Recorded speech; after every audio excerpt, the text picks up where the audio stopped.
Hello, my name is Elbert Guillory and I'm the Senator for the 24th District right here in beautiful Louisiana.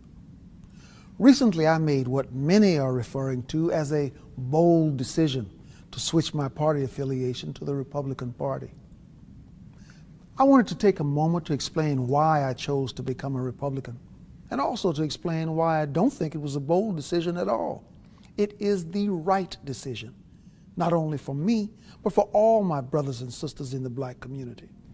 You see, in recent history, the Democrat Party has created the illusion that their agenda and their policies are what's best for black people.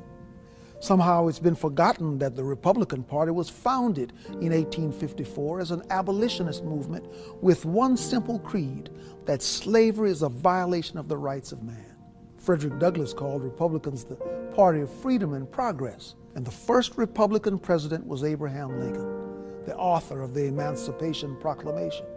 It was Republicans in Congress who authored the 13th, 14th, and 15th Amendments, giving former slaves citizenship, voting rights, and due process of law. The Democrats, on the other hand, were the party of Jim Crow. It was Democrats who defended the rights of slave owners. It was the Republican President Dwight Eisenhower who championed the Civil Rights Act of 1957. But it was the Democrats in the Senate who filibustered the bill. You see, at the heart of liberalism is the idea that only a great and powerful big government can be the benefactor of social justice for all Americans. But the left is only concerned with one thing: control. And they disguise this control as charity. Programs such as welfare, food stamps, these programs aren't designed to lift black Americans out of poverty. They were always intended as a mechanism for politicians to control the black community. The idea that blacks, or anyone for that matter, need the government to get ahead in life is despicable. And even more important, this idea is a failure. Our communities are just as poor as they have always been. Our schools continue to fail children. Our prisons are filled with young black men who should be at home, being fathers. Our self-initiative and our self-reliance have been sacrificed in exchange for allegiance to our overseers, who control us by making us dependent on them. Sometimes I wonder if the word freedom is tossed around so frequently in our society that it has become a cliche. The idea of freedom is complex and it's all-encompassing. It's the idea that the economy must remain free of government persuasion.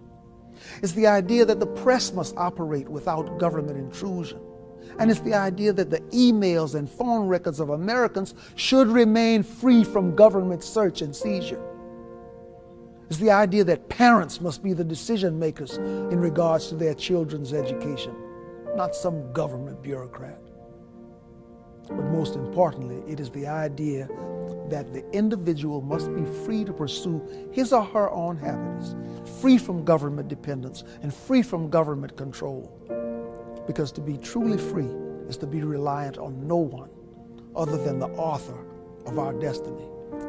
These are the ideas at the core of the Republican Party, and it is why I am a Republican. So my brothers and sisters of the American community, please join with me today in abandoning the government plantation and the party of disappointment, so that we may all echo the words of one Republican leader who famously said, "Free at last, free at last.